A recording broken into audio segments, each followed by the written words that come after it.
Assalamu alaikum. As I was entering the hall and looked around and saw how powerful the gathering is,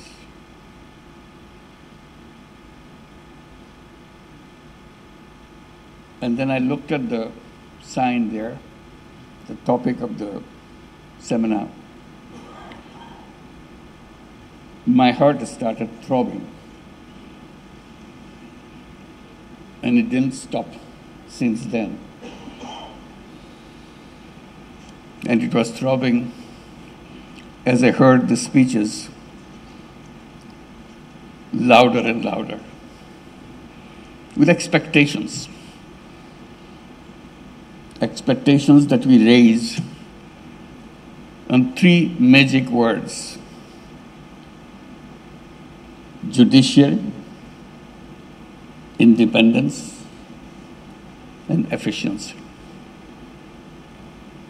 These three words define the foundation of the society. And July uprising gave us the opportunity to build that civilization. And this is where we are, defining each step of that foundation. And I said my heart was throbbing, and it throbbed louder and louder. And it became loudest when I was listening to the Attorney General of Bangladesh, because he defined where we are coming from.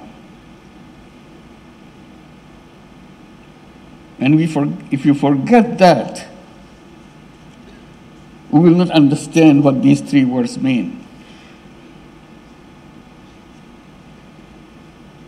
And today is a historic moment for all of us, because we are about to celebrate the anniversary of the uprising. It's almost a year now.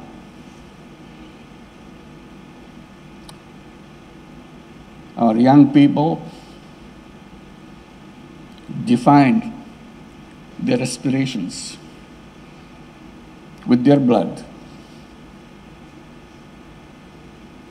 And it's our job to make their dream come true, the dream of creating new Bangladesh. This is what we are talking about. This is step one. Nothing can work until we go back to these three words and establish them. And everything else is possible if you make this beginning in the right way. And thank you, Honorable Chief Justice, for elaborating every single step of the way, what the needs are, what we must do. So today, on this historic moment, let's pledge that we'll make it true, make it come. Because this opportunity will never come again. We must not let this slip away from us. And the heart that was throbbing will make that happen if you keep it throbbing until we achieve those words which is given as a theme for the seminar. Honorable Chief Justice of Bangladesh, an honorable guest, honorable ambassadors and high commissioners, I feel very privileged to be here today. For the very reason that I explained, this is where it all begins. If we cannot get this right, rest of it will not come right.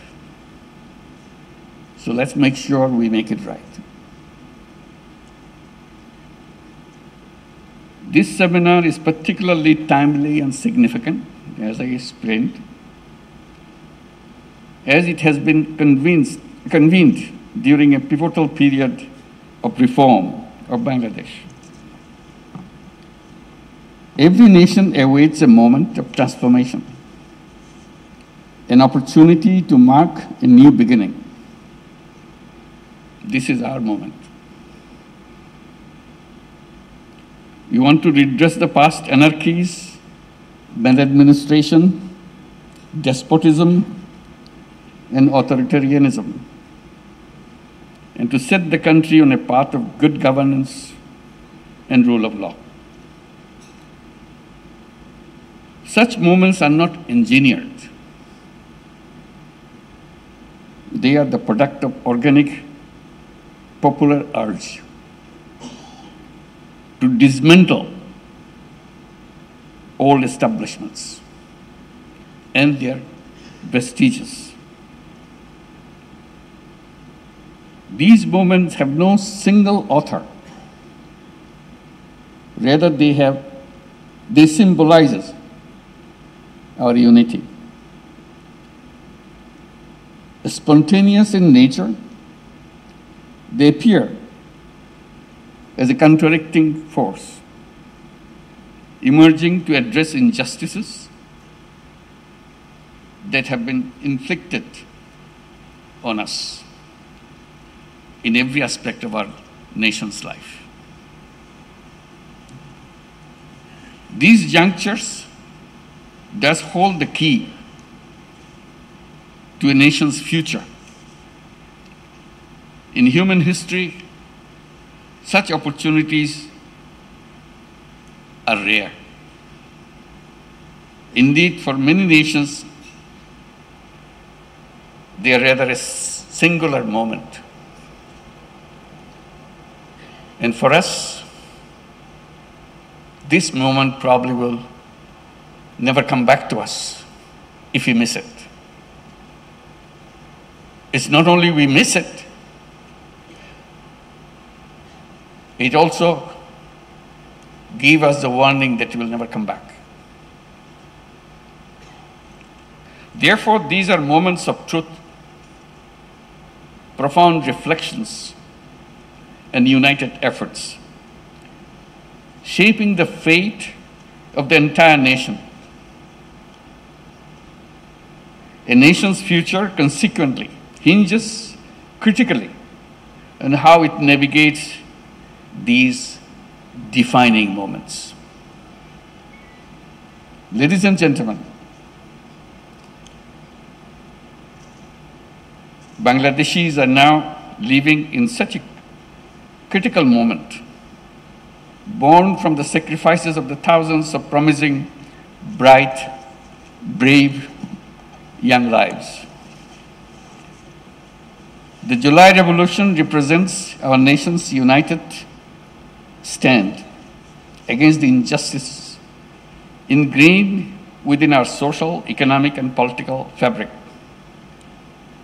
Indeed, this awakening has come at the tragic cost of thousands of lives, leaving thousands more wounded. Now, we, the living, bear the solemn duty to realize the hopes and aspirations of the martyrdom and the wounded, of the martyred and the wounded. Our debt to them is limitless. We have a long road ahead to fulfill the promises of the July uprising. We bear an ingrained responsibility to honor the sacred memory of those who laid down their lives in July uprising. The sole way to discharge this burden is to ensure justice for the heinous crimes against the humanity committed during the months of July and August of 2024. Today, the nation stands united in its determination to hold the perpetrators accountable. In pursuit of this goal, 2 international crimes tribunals have been established to investigate and prosecute the crimes against humanity that occurred in July-August 2024. These tribunals are functioning with full independence, impartiality, and in compliance with due process. We are duty-bound to the nation to see this process through without delay. And I assure you, I remain fully committed to upholding this solemn responsibility.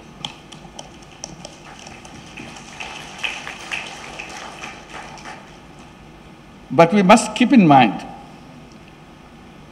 the July uprising was not merely about ousting a despotic regime.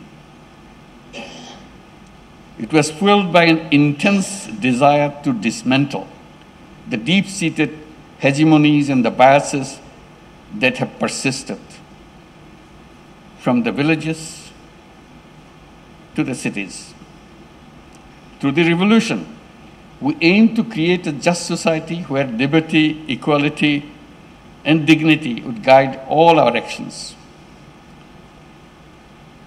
The uprising sought to break down the old order and rebuild the state so that no individual or party could ever become despotic or authoritarian. These hopes and aspirations now place upon us the daunting task of reimagining the state and redefining the boundaries of its key institutions. And today, we as stakeholders of this reform stand pledge-bound to do what we are owed. When we speak of reform, we are not talking about minor tweaks that will fall apart under the pressures of time and power. We speak of tasks left undone in the last 54 years since our independence. We speak of changes that will create a powerful democracy while ensuring that democratic aspirations do not twist into either authoritarian desires or populist yearnings. Using populist tactics to win elections and then abusing and manipulating the power structures, dismantling checks and balances, and turning oversight bodies into tools of oppression, these are common strategies from the autocratic playbook. The opportunity for reform endowed on us by the July Revolution presents us with the opportunity to design such mechanisms and power structures that can foil these autocratic maneuverings. The governance of the state in the 21st century presents distinct challenges to securing polities founded on democratic ideals. These challenges range from countering rising populism to repelling authoritarianism, illiberalism, and similar threats. Bangladesh has unfortunately experienced all of these challenges at various stages and varying degrees. It is widely argued that there is one institution, namely judiciary, that can play the most significant role in addressing these issues. That's why we are here today, to make sure we build a judiciary to make it happen. As an organ of the state, in line with the theory of separation of powers, the judiciary bears the responsibility to uphold and deliver justice, both broadly and individual cases. In the past years, however, have shown how the integrity of this vital institution has been undermined, to say the least. How the judiciary was co-opted to empower state machinery rather than limit it. How it was used to circumvent checks and balances, and how it was weaponized to clamp down on dissent. All of these have led us to this particular moment today, necessitating reforms so that the judiciary can reclaim its independence, efficiency, and a process initiated under the leadership of Honorable Chief Justice of Bangladesh and being undertaken by the Ministry of Law and Justice of the interim government. Distinguished guests, in considering reform initiatives, we must assess the effectiveness and credibility of various institutions and structures in shaping Bangladesh's future. The judiciary is no exception. It is a concerted effort to bring about meaningful change. Judiciary Reform Commission has been formed and it submitted its report grounded in deep research into the country's unique circumstances. The report of Judiciary Reform Commission is complemented by the Honorable Chief Justice's own vision of judiciary, which he outlined in his September 21, 2024 address, proposing reforms structured for short, mid, and long-term implementation. It is a promising development that the Commission's findings and Chief Justice's proposals converge on many key points, reflecting a shared commitment to their common objectives. The proposed reform cover a broad spectrum. Some focus on infrastructural upgradation and digital empowerment of courts and their staff. Others aim at enhanced judicial efficiency more generally.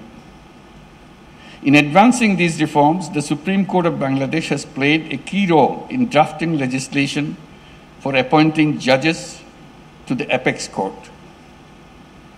The new tiered mechanism makes the appointment process transparent, accessible, and more reliable in selecting the best candidates. This is a milestone in freeing the higher judiciary from political influence by ensuring purely merit-based appointments.